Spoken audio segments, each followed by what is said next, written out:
Всем здорово, Рибентос, и в данном ролике мы поговорим о всех Каге во вселенной Наруто, а точнее о том, как они все погибли и кто их убил. Но логично, что в данном ролике будут только те Каге, которые действительно умерли. Те, кто живы на данный момент, в ролик не попали, хотя это было и логично. А вот 5 рандомных ребят, которые нашли символ организации Кара в прошлом ролике. Спасибо вам, ребята, за актив. А если ты тоже хочешь попасть в следующий видосик, то в данном ролике найди символ стихии Инь и в комментариях напиши тайм-код к этому моменту. Я Ван Кайф, и я желаю вам приятного просмотра.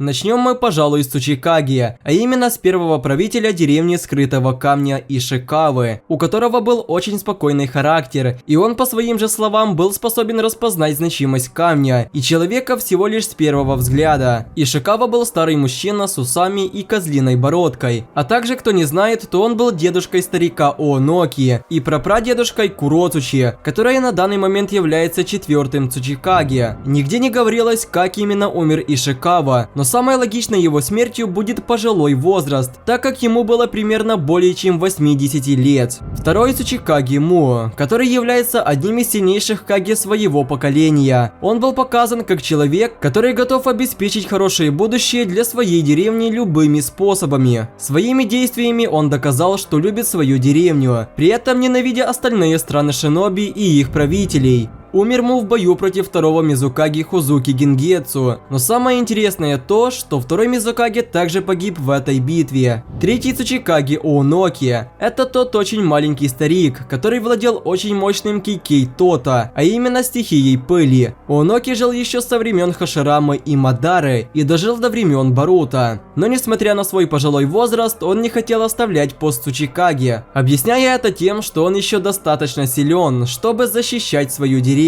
Но старость – это как ни крути старость. То, что Ооноки дожил до 94 лет, это просто чудо, ведь в мире шиноби только единицы доживают до такого возраста. Он умер по факту от старости, но последнее использование стихии пыли, конечно же, и стало главной причиной его смерти, ведь несколько лет он еще мог смело прожить. Но он отдал свою жизнь, защищая новую команду 7 от того человека, которого он и создал, хотя человеком это создание трудно назвать. Первый Райкаги Эй. Он тот, кто скорее всего и основал деревню Скрытого Облака, так как по факту он первый ее главарь. О нем практически ничего не известно, но скорее всего он умер во времена Первой мировой войны шиноби, а может и еще раньше, так как в это время уже правил второй Райкаги. Как ни странно, но его тоже зовут Эй. Однако он выделялся тем, что он был очень дружелюбным, и в основном его политика заключалась в поддержании мира его деревни с другими странами. Но во время заключения союза с Конохой, на него и на второго Хокаге напали Золотой и Серебряный братья. И если же Табирами удалось в этот момент спастись, то второго Райкаги ждала смерть, ведь после этого нападения о нем ничего не было известно. Третий Райкаги, которого тоже зовут Эй. Он был известен своим невероятно крепким телом, которое способно выдержать даже Расен Сюрикен, не получив практически никакого урона. Во время Третьей мировой войны шиноби, его отряд столкнулся с 10-тысячной армией шиноби, и он решил сразиться с ними всеми в одиночку. Данный бой длился 3 дня и 3 ночи, после чего третий Райкаги погиб, но своих товарищей он все же спас. Это по факту главное, ведь вступая в такой бой, смерть была просто неизбежной. Первый Казекаги Рето. Он является основателем деревни Скрытого Песка и тем, кто объединил всех живущих в пустыне шиноби под своим контролем с помощью своей невероятной силы. Рето был кем-то убит,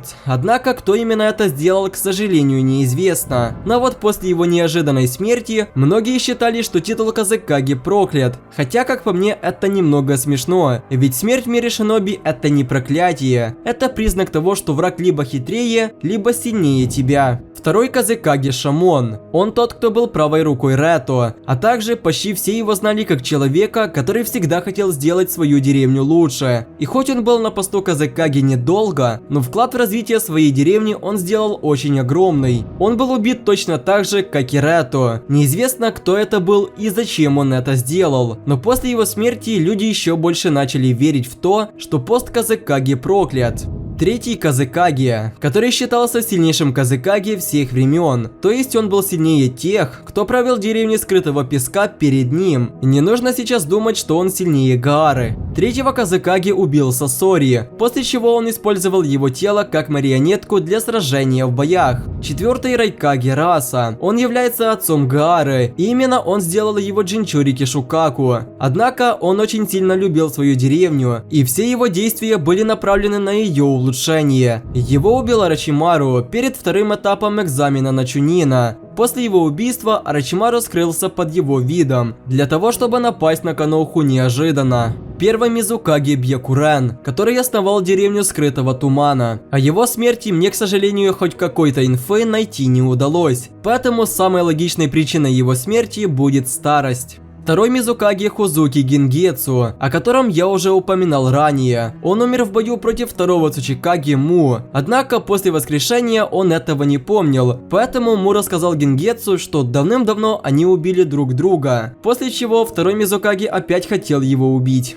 Третий Мизукаге, имя которого так и не было названо в аниме, но и причина его смерти также не была раскрыта, поэтому переходим к четвертому Мизукаге Ягуре, который на первый взгляд кажется ребенком, но на самом деле ему было более 30 лет. Неизвестно, как он умер, но скорее всего это случилось после того, как Акацуки извлекли из него треххвостого Исобу. Ну и теперь переходим к Хокаге, и начнем мы с одной из главных тайн аниме Наруто, а именно, как умер первый Хокаге. Скажу сразу, точного ответа не знает никто, возможно даже Кишимото, потому что как может умереть человек, которому в силе не было равных? Теории о том, что его кто-то убил, даже рассматривать не будем, потому что скажу еще раз, в то время никто и близко не мог приблизиться к силе Хаширамы. Также то, что он умер на Первой мировой войне Шиноби, это также дизинфа, потому что на этой войне погиб именно Табирама, а это значит, что Хаширама уже должен быть мертвым. Самая логичная причина его смерти – это его регенерация, ведь по сути каждая техника без исключения имеет свою слабость. Чем чаще Хаширама использовал свою регенерацию, тем короче становилась его жизнь. Но это всего лишь теория. Истинная причина его смерти будет известна только тогда, когда это покажут либо в аниме, либо в манге Боруто.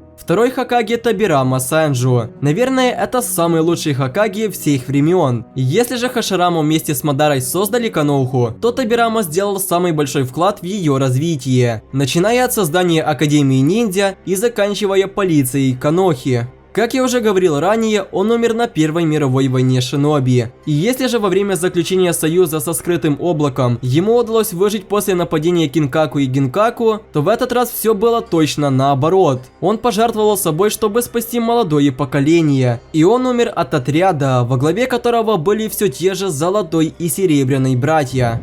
Третий Хокаге Сарутоби Хирозен. Он умер в возрасте примерно 6-9 лет, в бою против своего самого любимого ученика Орочимару во время первого экзамена на Чунина в первом сезоне Наруто. Он призвал бога смерти, чтобы победить змееныша, но из-за нехватки сил третьего Шинигами не удалось полностью забрать душу Орочимару, и он остался жив. Но вот, используя данное фуиндзюцу, Хирозен уже знал, что это будет последнее его сражение.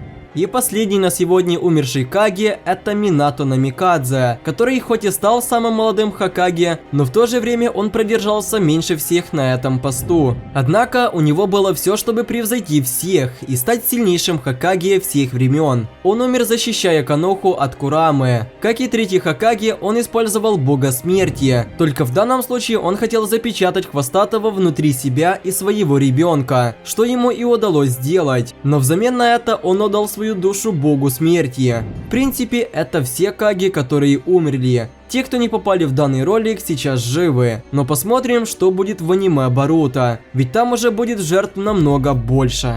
Я надеюсь, что данный ролик вам понравился и вы оцените мой труд лайком и также подпишитесь на канал. Также не забудьте, пожалуйста, включить уведомления, чтобы не пропускать мои новые видосики. Ссылочки на наши паблики в Инстаграме, Телеграме и на беседочку в Дискордике будут, как всегда, в описании. Там же будет ссылочка, где вы сможете помочь нашему каналу развиваться. А с вами был Ванкайф, и я желаю всем удачи.